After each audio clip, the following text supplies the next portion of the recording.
Hello, Tide fans, and welcome to Tide Talk. I'm your host, Sean Taylor. I'm here again with my brother, Heath Taylor, coming back for another episode. We've got some things to talk about this week that are probably going to be a little bit different.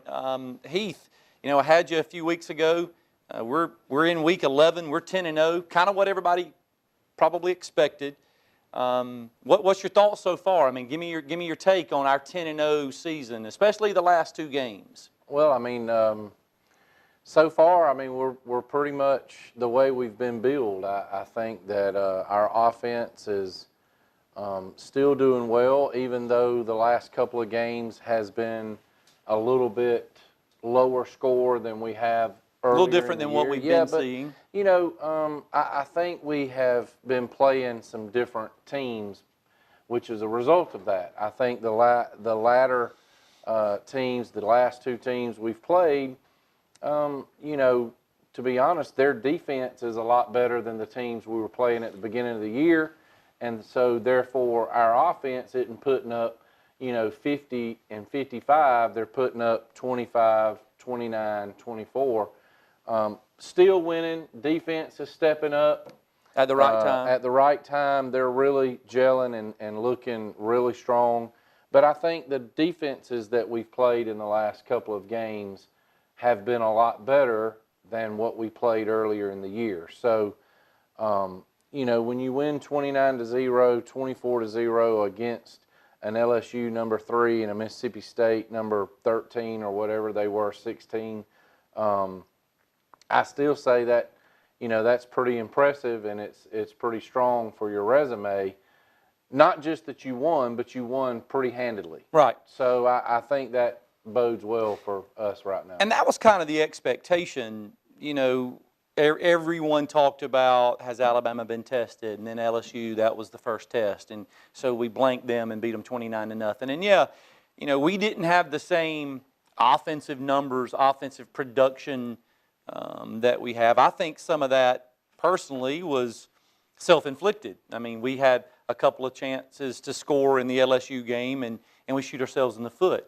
I think the same thing this past week. We get into the Mississippi State game.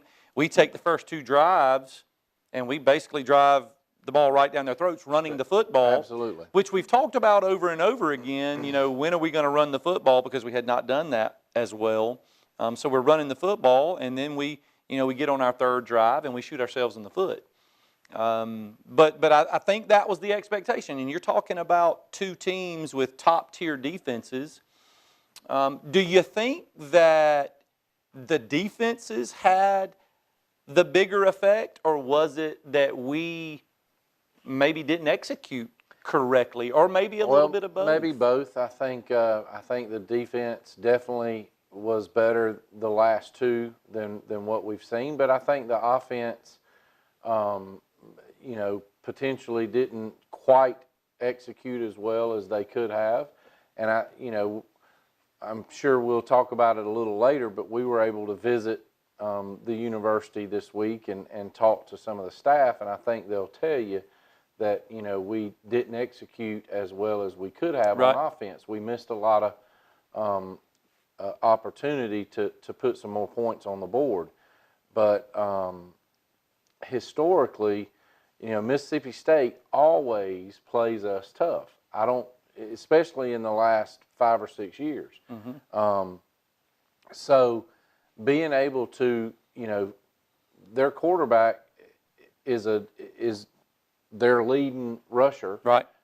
He is a super good running quarterback, mm-hmm. and I think that we controlled him in that game throughout the entire game, and it gives the opportunity for the offense not to have to score so much, so many points. We said that before. I mean, early on we're scoring 50-plus points a game, and we're putting up these crazy numbers, and it was really different for us as Alabama fans of what we've been accustomed to, because we've been in the past used to winning those 13-7 games, those maybe 10-0 games, not scoring a lot of points, but nobody was going to score on us defensively.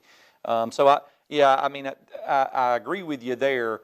Our defense has stepped up at a good time. I'll tell you that I do agree that the defense that the defenses that we've played in the past 2 games certainly affected us. They certainly affected Tua. I mean, all the talk, prior to the LSU game was, Tua hadn't thrown an interception yet. He's thrown 25 or 26 touchdown passes, hadn't thrown an interception. He finally got that out of the way. And I'm glad. And honestly, you knew he was going to do it at some point. No one's going to be perfect in that type of environment at that level.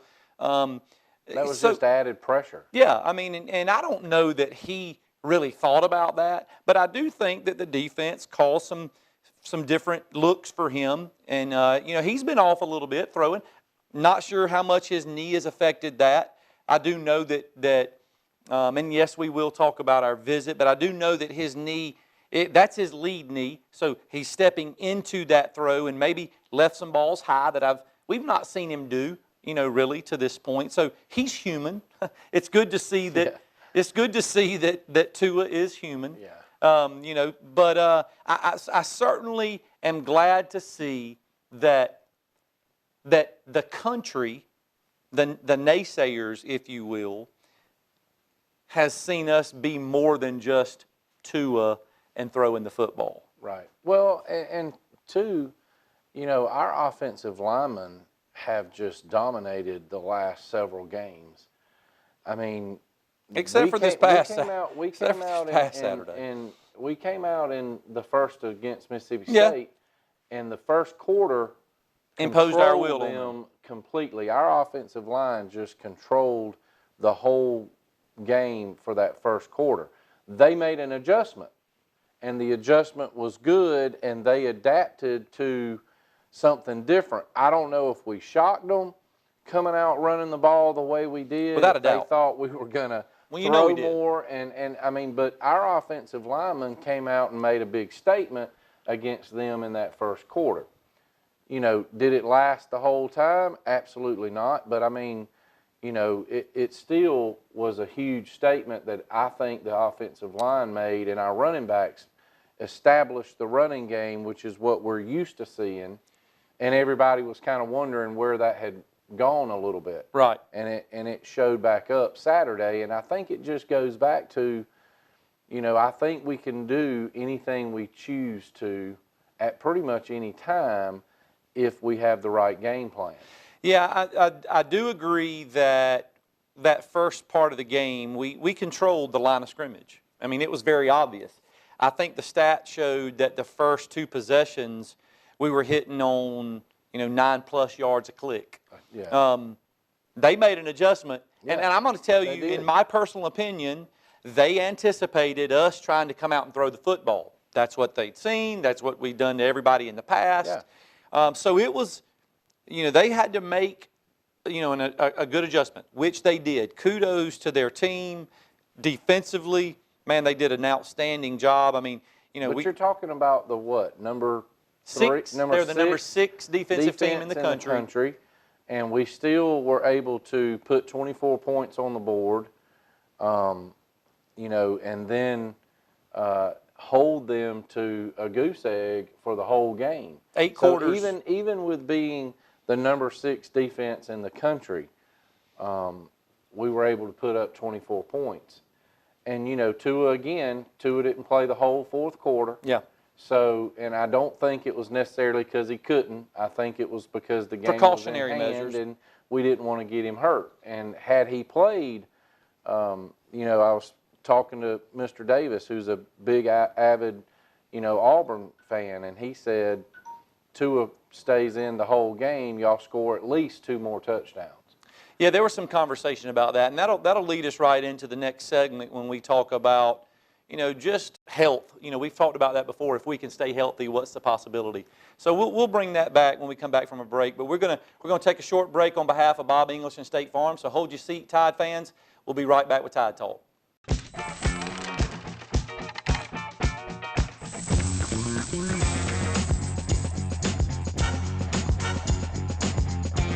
Savings this big come with their own theme music. State Farm agent Bob English in Phoenix City can help you get all the discounts you deserve with a free discount double check. After all, real savings should fold, not jingle. Get to a better state. Call Bob today. Okay, welcome back, Tide fans. You know, Heath, we were talking that last segment just about, you know, how do we stay healthy? You know, obviously, Tua didn't play into the fourth quarter of the Mississippi State game. You know, maybe because he was dinged up a little bit, you know, maybe not. But I certainly think that that's going to be critical down the stretch. I mean, this next game, and we'll talk about that. This is going to be a chance for us to get a break. But you can see how things change when Tua's not in the ballgame. Yeah, when he's not there, we stall a little bit. Our offense is not maybe as crisp as it should be when he's there. You know, I don't. And look, Jones is a great quarterback. I mean, but it's just different. I mean, even when Jalen was in, I mean, you know, Jalen's a great quarterback, and he's improved drastically even over last year. Right. With his accuracy. As a passer. As a passer, but yet when he's there, it's still a little sluggish than what, you know, when Tua's in the game. And, you know, I think that going forward, Jalen's got to get healthy. He seems to be still, you know, probably 75%.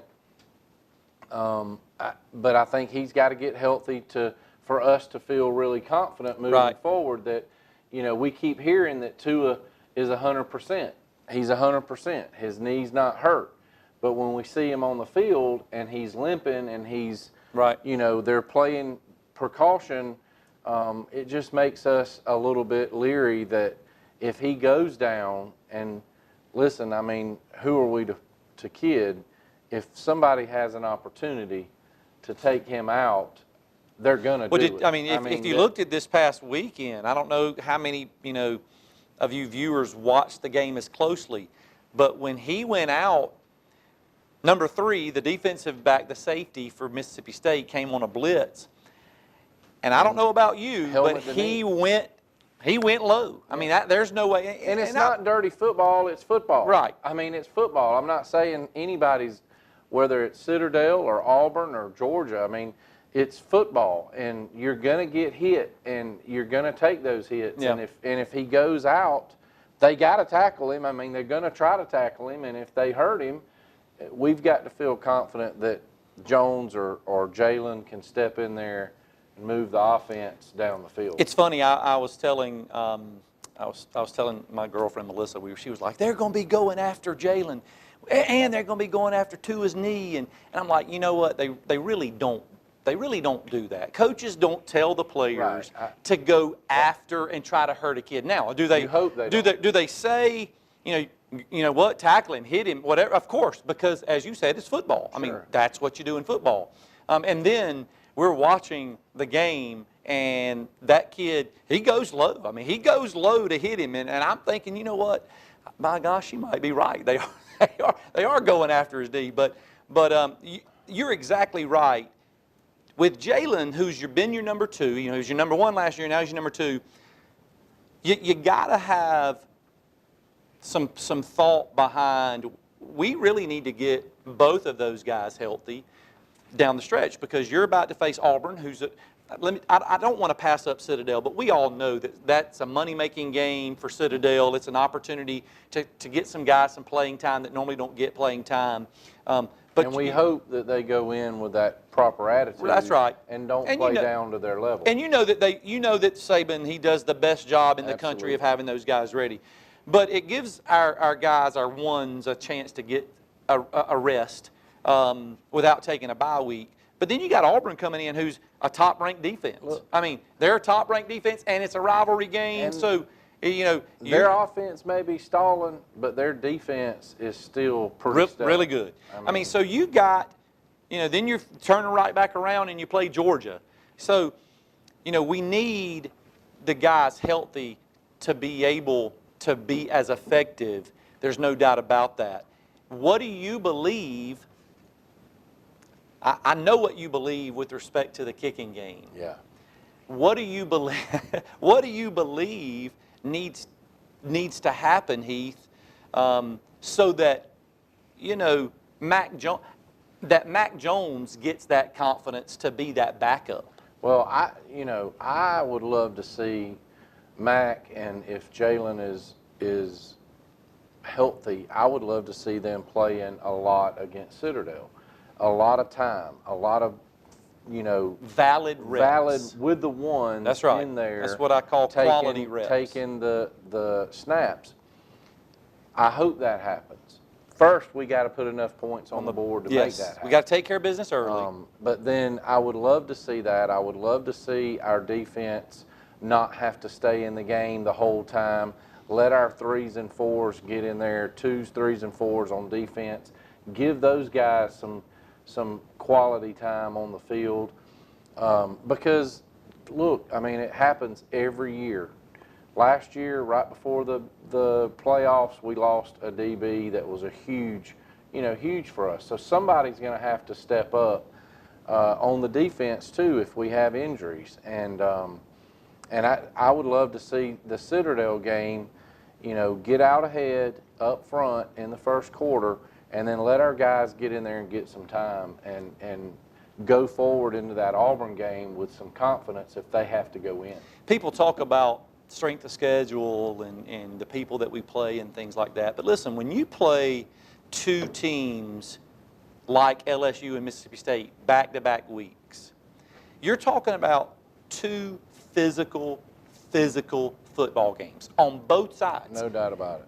Both offensively and defensively. And it's difficult. I mean, listen, we play Mississippi State around the same time every single year. Well, and I don't mean any disrespect. I'm an SEC fan. Chip Corley laughs at me because I don't think anybody outside the SEC plays real football like we do in the SEC. And it goes back to what you're saying. Every week we play somebody except for a bye week where you don't play anybody or you play a semi-easy team with the Citadel.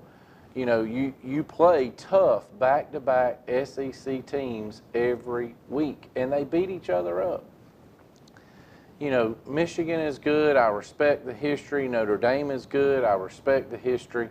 I just don't see those guys playing the same caliber of football that we play in the SEC. That's right. And it ain't just Alabama. I mean, I think Georgia beats those teams. I think Auburn beats those teams. Even with Auburn playing with a struggling offense, their defense is unlike anything those teams and very physical. See. And they're very, tough on teams. And so, I know that this ain't about the SEC, but I mean that's just how I feel. Well, I think it's part. I think it fits into the conversation because, as I mentioned, we're expected to go to the SEC championship game and make a playoff every year. That's the expectation. When you go to the University of Alabama, when you're an Alabama fan, that's the expectation. And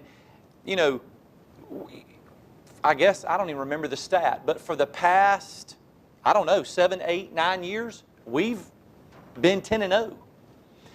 I'm telling you that in itself is a huge statement. Sure it is. With SEC football. Yeah. It's a huge statement No because question. the physicality that is played in those games, and especially the last two. We were pretty fortunate this year. I mean, we've got some nicks and some bumps and some bruises, but we're not nearly as beat up as we have been in the past. Last year specifically, I mean, we're missing some guys, don't get me wrong. Trayvon Diggs, Terrell Lewis. I mean, we're missing some guys. We've got some guys banged up. Jalen's, banged up. Our starting quarterback, too, is banged up. We've got some offensive linemen that are banged up. We've got some defensive guys that are banged up.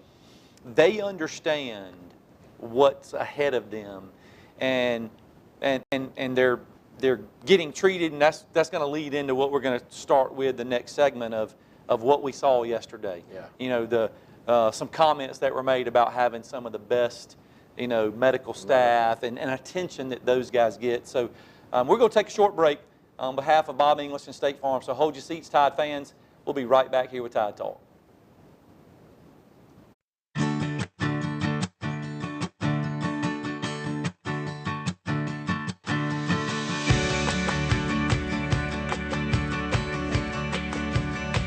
State Farm agent Bob English is here to help protect all the moving parts of your life with auto, home, life, and financial services. Bob English and his team make it simple to bring together what matters to you. Get to a better state. Call Bob today. All right, welcome back, Tide fans. Heath, we were fortunate to go visit Malmore's athletic facility yesterday. We were fortunate to see some of the walkthrough, and you know, we were just talking about guys staying healthy and you know, just the wear and tear on their bodies that they go through each week.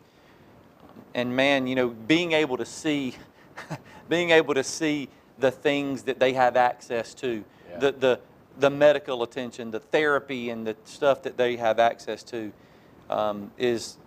makes you kind of understand how those guys can come back Yeah. each week Well, I mean, and play at that when you level. walk into that facility, you have an understanding kind of what a 17, 18-year-old kid is just in awe when you get there of what they have to Presented to- offer yeah. at the University of Alabama. I mean, when you go and you see it in person and you see the medical therapy side and you know, they just have the state-of-the-art, you know, state-of-the-art everything. And not that other schools don't, I'm sure they do. Of course.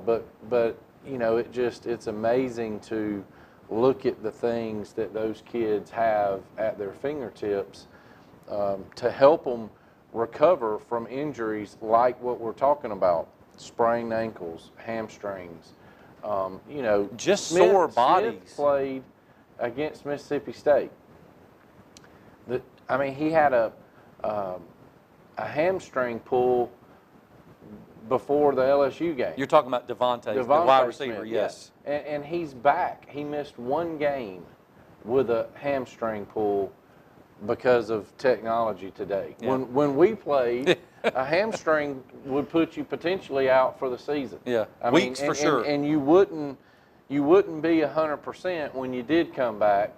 I mean, and it's just amazing to see that kind of the ability they have with that medical facility to expedite the return. And not only that, not only just the equipment. I mean, you know, we walk in that facility and we see the cold pools and the you know, the hot tubs and you know, the things that anti-gravity machine. you know, man, you think, wow.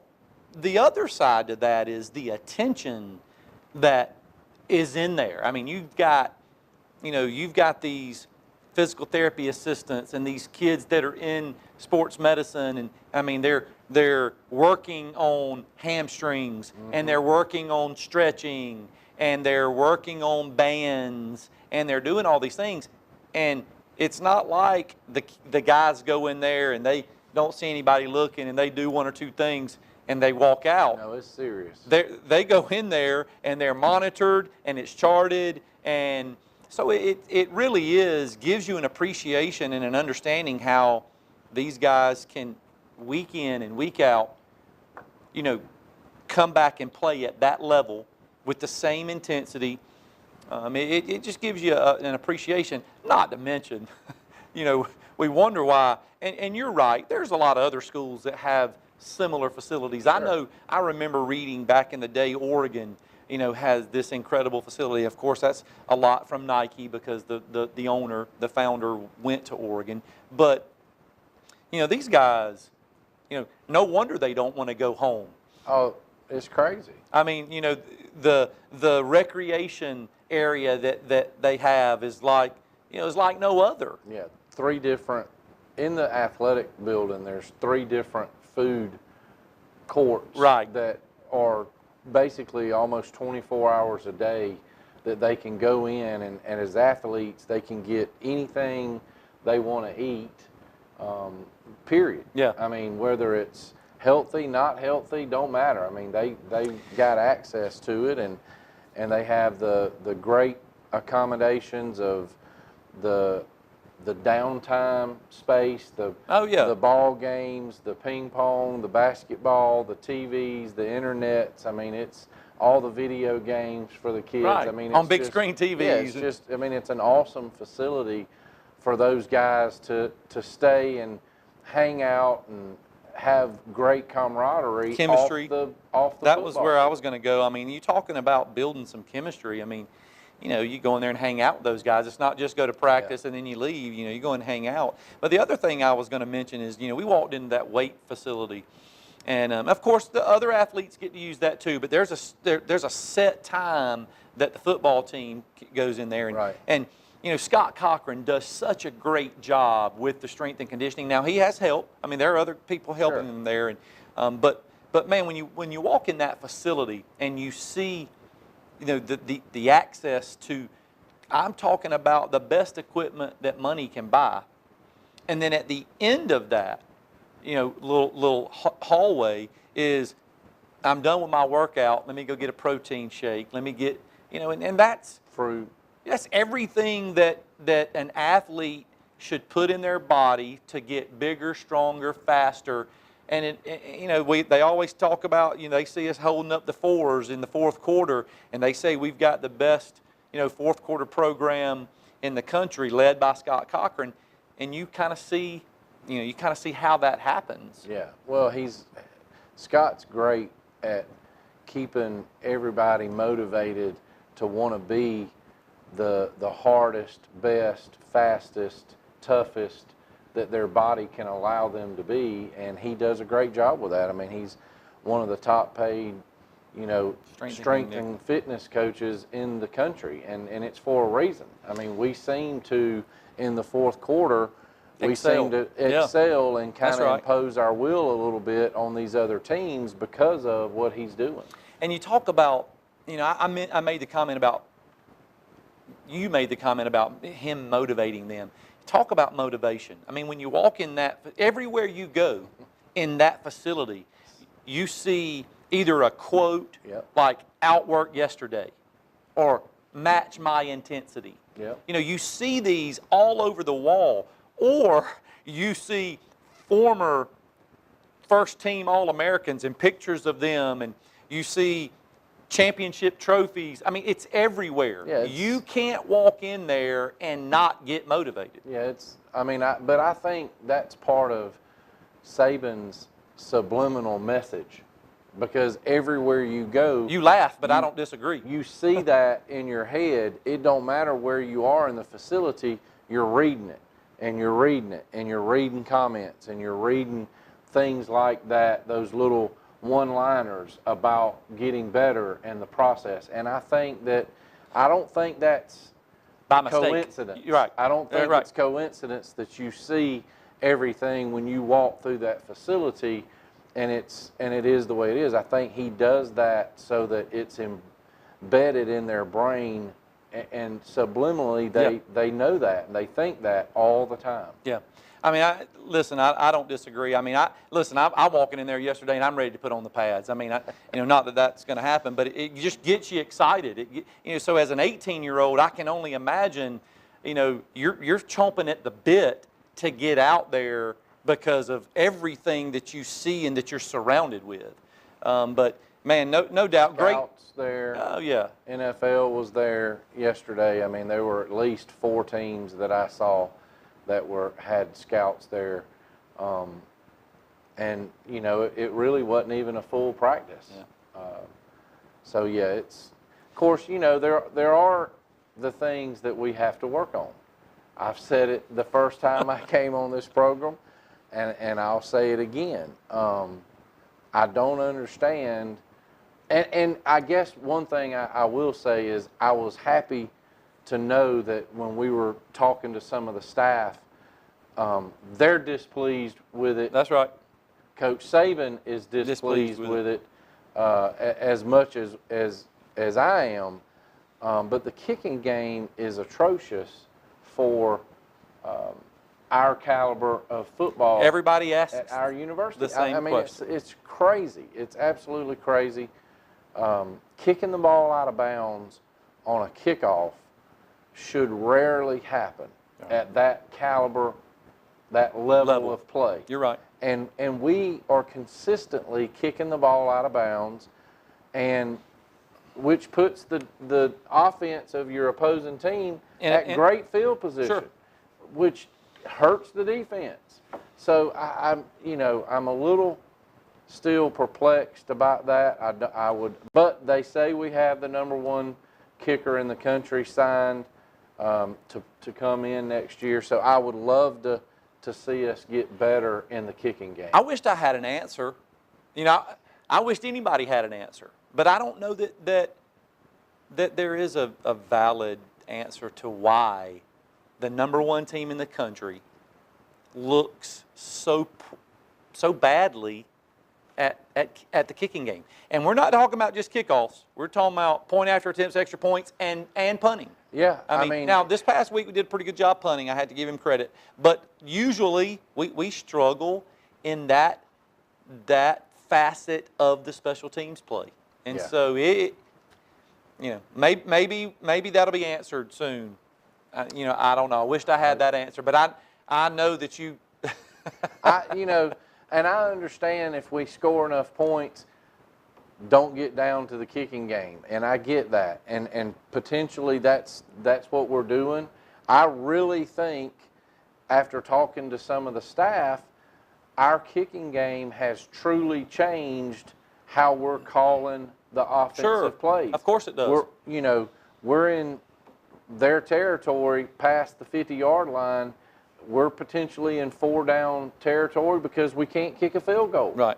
And so, it just changes the whole process of the game, and I'm just afraid that at some point we're going to need it, and I just hope that the field goal ability is there. Well, and so we'll see. I mean, I agree with you. I know that it's frustrating. I know that it does change the complexity of the game because of how you call plays and that sort of thing. But even just kickoffs. I mean, when we start getting into Auburn and Georgia and the playoffs, I mean, you can't kick the ball out of bounds in those games and give those teams the ability to start on the 35 or 40-yard line. I mean, you can't do that. That's right. I mean, so I just think that, that's got to improve between now and the time that we start getting into Auburn and Georgia in the playoffs. Well, I've always told you I'd take national championships and SEC championships over having a good kicker. It's proven true to this point, but I do understand the concern is should we get into that situation, and so we'll see how that goes. We're going to take a question. Ron Borders called and asked a question about just basically from a Heisman perspective. If I was a voter, if you were a voter, and you were looking at quarterback specifically, what is some criteria that you would consider? And my first response is this: the Heisman Trophy is supposed to be for the best player in the country, the best player. It's not necessarily the one that has the most prolific stats. It's the best player in the country. It's the best football player. That doesn't necessarily mean I thought it was the best football player for his team. Quarterback, running back, whatever. Because if you remember back in the day, and it's been a while. I mean, there was a guy from Michigan years ago that was a defensive back that won the Heisman Trophy. His name was Charles Woodson. I don't know if he's the last one, but I know that for a fact. So my point is, it's not specifically, Ron, an individual stat. It is the best player, and not only the tangibles, but the intangibles. Does he lead his team? Let's think about it. We talk about Tua being the front runner for the Heisman. But if you look at Tua's stats, there's a lot of other quarterbacks with much better statistical numbers, more yards, things like that. And part of that is why? Because Tua hasn't played in the fourth quarter but 2 games. So, if you take a look at that, it's not just about statistics. It's certainly it has something to do with it, but there are more things to who's the Heisman trophy winner than just stats or total yards or what have you. There's more to it than that. So I think You know, if I was picking it today, I would still. I mean, I think Tua is the front runner. The things he's done in the 3 quarters that he's played in every ball game, but 1.5, I think has been crazy good. There's no denying that. I think he's still the front runner, and should win the Heisman, in my opinion, hands down. But I have heard the commentators talking about it's about who is the best for their team, who's the most valuable player type for their team as a criteria for the Heisman. And so maybe there's somebody else out there that, you know, I think what we talked about earlier goes to Tua and the Heisman in that sense, because when he's not on the field for Alabama, That's a good point. He absolutely makes the difference Very good in point. how we play. And if you go by what I've heard those other commentators say, then certainly he is in that realm of being the Heisman winner. But there's a lot to be played. There's a lot of games football left to be played yet, and hopefully he can keep that going. A lot of games left, and you know, again, he's currently Tua's currently the Heisman Trophy front runner, but we'll see what happens. We want to mention Big T giving us. Yeah, we want to say thank you to my nephew. He gave us one of our first props for the show. That's right. Big T gave us his hat. So thank you, Big T. We appreciate that. And Ron, we appreciate the call. If fans, if you have a question, please call this number on the screen. Love to hear from you. Love to address the question if you have one, or if you just got a comment, we'd appreciate that. And Heath, thank you so much for being on the show again. Yes, sir. And we'll see you right here again next week on Channel 7 or 207 at 8 o'clock right here with Tide Talk. And Roll Tide. Roll Tide.